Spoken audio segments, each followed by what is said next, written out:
Hey everybody, this is Gabe Hernandez with Comical Opinions.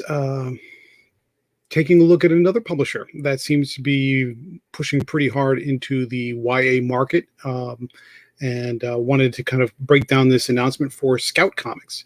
Now, Scout Comics is a smaller publisher, I'll be honest with you, but they do have a few books out that are of interesting or of very unique storylines. Definitely something, a little bit of something for everybody, including most recently It Eats What Feeds It, which has been received fairly well, and another book that I've reviewed recently for another website called Grit, and I like that book quite a bit. It's sort of a cross between well, I'm not sure exactly what you call it. I think it would appeal pretty much to the um, um, Ash versus the Evil Dead type of crowd. It's sort of a little bit of black humor. It's definitely bloody and gory, but it's got a little bit of a southern charm to it, sort of a southern war backwoods redneck kind of charm to it. Definitely worth picking that up. So let's go over the announcement and see what's going on with Scout, and then we'll break down the titles that it's got coming up. So very similar to the video that we did last week, talking about Mad Cave Studios and how they released their own imprint for the YA market. Scout is doing the same thing, and clever or not, they call it Scoot. So let's talk about this a little bit. Scout has announced the launch of Scoot, an imprint devoted to young readers ages 4 to 12 in January 2021. So very much in the, not in that mid-grade tier, but definitely skewing very young. We're talking like elementary school level. Richard Rivera, writer-creator Stabby Bunny, Shadowplay, and Storm Pirates has come aboard as associate publisher, with Wayne Hall serving as editorial director. Scoot will present an international collection of titles aimed at entertaining young readers by celebrating the fun, excitement, and pure joy that can thrive in comics, with a focus on diversity and educational value. So it sounds like stuff that would be very much at home inside schools, the kind of stuff that you would see at Scholastic. Definitely some kind of entertainment with a message kind of thing. Scoot's initial launch titles will include Unicorn by Don Hanfield. I'm skipping around a little bit. Singy and Tembo by Giuseppe Falco. Soulstream by 16-year-old Saida Wolf. Mapmaker by Ben Slavic, and I'm skipping names just for time. And Richard Rivera's and Dwayne Biddix's Wild Bull and Chipper. And I'll go over each one of those titles in a minute so you can kind of get a sense of what they're going after. These titles are already getting attention, as Scout Comics has shared that Armory Films is gearing up to produce Unicorn. Creators Don Hanfield and Joshua Malkin are adapting their graphic novel to the big screen. Jumping down a little bit, our whole team is excited by immense potential of the Scoot imprint. We welcome the next generation of readers and future comic creators to the wonder of enjoying comics. Now, skipping over to, now this was last week. This was last week, or I should say about a week or two ago.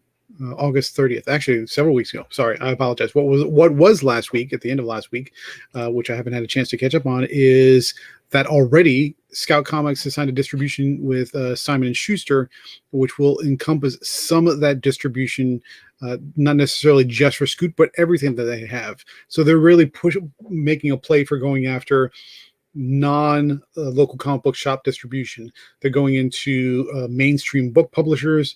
They're really pushing with the YA market with the Scoot announcement, and they're really pushing sort of expanding into other literary channels, if you want to look at it that way.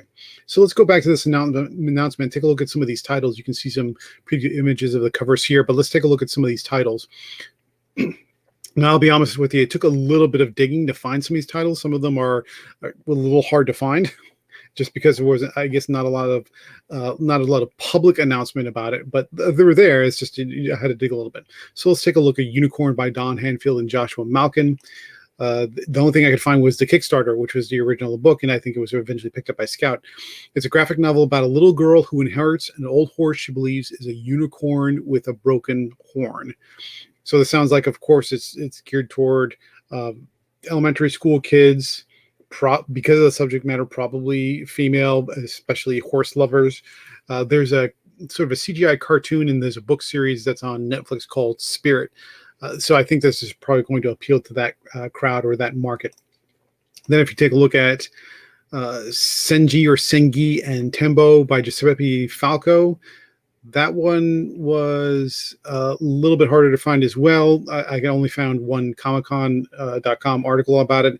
Scout Comics has been cranking out the announcements lately, revealing a stacked lineup for this year. The latest book, Singy and Tembo, from creator Giuseppe Falco, follows a mouse and an elephant as they are thrown together on the African savannah and forced to rethink how they have understood their worlds.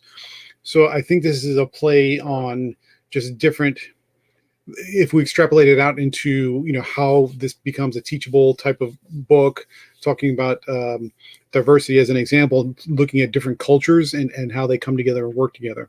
So I think that plays into that pretty well. Then if we look at Soulstream by 16-year-old Saida Wolf, and that's kind of the big draw right here. It was actually picked up when she started when she was 15. It's a comic book that's written and drawn by now she's 16, but originally it was 15. She was 15 years old at the time. Right.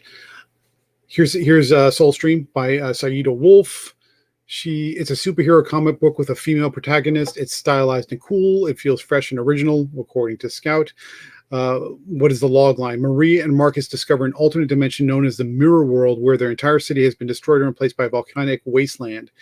Marie is contacted by a mage goddess who gives her a magical ocean bracelet that transforms Marie, allowing her to control water as a superhero soul stream in order to help save it. I get a very sort of Amethyst vibe from this. I think Marvel publishes Amethyst or Gem, something along those lines. That's kind of the vibe I get from this. Let's see. Let's move on to the next title, Mapmaker by Ben Slobik and Francesca Corrida, I believe is how that's pronounced. I was able to find something on Ben's personal website. The Great Age of Discovery, fueled by the maps created by the mysterious map maker, suddenly grinds to a halt with the map maker's command of the extraordinary energy known as the light. Warning. The immeasurable power that allows him to create new lands from his maps is highly desired by King Gustav, and he will stop at nothing to obtain it for himself. The mapmaker's only hope lies with the crew of the Rogue Wave, a privateer ship captained by the courageous Lei Li. I think this is her right here. Along with her loyal crew, she will cross swords with King Gustav's forces whilst racing to reach the mapmaker before his power wanes and the great mist expands endlessly. So this is probably going to be something that appeals, I would think, to the Where in the World is Carmen Sandiego crowd. I'm guessing, but I might be a little off on that one.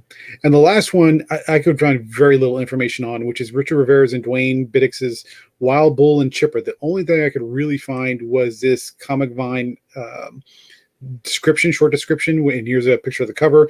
Wild Bill and Chipper go from the neighborhood watch to superheroes after eating super salsa. Or do they?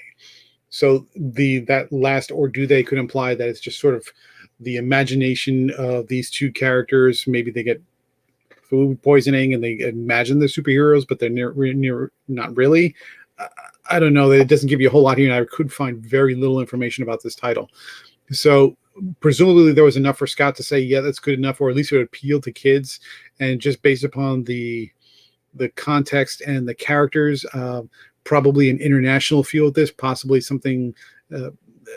It seems somewhat international for some reason, based upon the fact that they're eating salsa and the character and the main superhero character is a bull. So maybe there's something about that to it, like a Tex-Mex feel, maybe, I guess. So we'll find out. So that's the lineup of the titles. They definitely skew young. There's definitely an educational bent.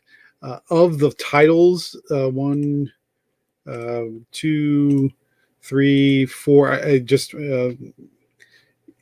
I don't necessarily get a common theme. I don't necessarily get a common move, a common direction as far as what they're going after, but they definitely skew young. I would say at least half of these skew very female when you're talking about horses and female pirates, and you're talking about girls that go to other dimensions with magical bracelets. I guess. So we'll see how that goes as far as what demographic they're going after. Now, so this seems pretty good. They got definitely a diverse range of titles. I mean, they don't all seem the same. They're definitely going for different flavors, different combinations of stories. So that's interesting. Now, if we take a look at, so what does that mean, and which I've covered in the prior videos, is what does this mean for their existing comic lineup as far as the type of comics that Scout traditionally offers. So if we look at what Scout does with, and let me bring this up a little bit, If I can bring that over here. No. Okay. See, so these are the titles that Scout offers for monthly comics, and as you can see here, they go pretty broad as far as their range. Everything from horror to sci-fi to kind of off-color horror sci-fi. For example, Elasticator would be one title. Grit, which I previously mentioned and have reviewed, which I like quite a bit, definitely skews into the horror with a little bit of a black humor tinge to it. Fisheye, these are definitely adult. They can be gritty, they can be grimy, they can be violent, they can be bloody. You get the whole range here. But these are the titles they have previously offered or have offered at one time or another that you can order as a back issue. But if we look at what Scout has been in the last few weeks, if we go back to, I'm going to Previews World, September 2nd, they've got, again, that What It Eats, What It Feeds It, which was received fairly decently well. Murder, Hobo, Beaten, Broken, Buggered, number 1, that's quite a mouthful. North Bend and Shadow Play. Just 4 titles in the beginning of September. If we hop forward a week and look at September 9th, what is Scout offering? Just Vlad Dracul, which is a sort of semi-biographical take on Dracula. Not a whole lot there for the second Wednesday in September. Jump forward a week and go back to Scout. Let's take a look. They offer Grit, which I've already mentioned, and which is actually quite good. I like it a lot, so I'd recommend you pick that up. And then jump forward to the 23rd, which was last week. What is Scout offering? Nothing. They actually don't have any books. So the week prior, they just had two different issues of the same title. They move forward to one more week. They're not offering anything at all. And this coming Wednesday, let's see what they got for this coming Wednesday, which would be September 30th. Let's see. Yeah, there we go. 4 titles, 2 of which are two are 2 issues of the same title, I should say. So really just 3 different titles. So when we look at what Scout is doing on a week-to-week basis as far as, and 2 of these are graphic novels. Shiver Bureau and Tinkers of Wasteland are graphic novels, whereas Vlad Dracul are sort of thicker versions of weekly comics. So when we take a look at what Scout is offering as far as the weekly comic market, not much. They've got a pretty extensive catalog of stuff, but they haven't published anything new recently. This is all back stuff, older stuff that you can order because they're digital, that you could just purchase at any given time, but they're not releasing much of anything that's new. So what that tells you is, one, they're pushing heavy into the YA market, and they're making some big noise out of it, which is fine, which is good. They're giving you a pretty diverse range of titles, although a lot of them seem to skew very like a very young sort of educational type stuff, and definitely some of these skew female. That's fine. I mean, but there's not a whole lot of superhero cape type stuff here, or action adventure or sci-fi. Definitely kind of in that just not in that range. It's more like light fantasy kind of stuff. And then if we look at what's coming up for the future for the Scout line, not much of anything that I can see. So let's go. Yeah, they don't show anything for that week. Let's see if we see anything from Scout. Well, not much of anything. So what that shows you is Scout is the latest in the line of small publishers that are pushing heavy into the YA market. They're going with a number of titles that are focused on diversity and educational value. Okay. The age range they're going after is elementary school. The titles are a little hard to find, but they are definitely skewing into that young elementary school range. And if we look at what they're doing with as far as older comics like the mid-grade and the adult reading level type stuff, not much of anything. Really, 1 title, 2 titles here or there, not much of anything. So in a sense, it looks like it's taking focus away from the monthly comics, away from the mid-grade and the adult stuff, and they're putting all their eggs in that YA basket.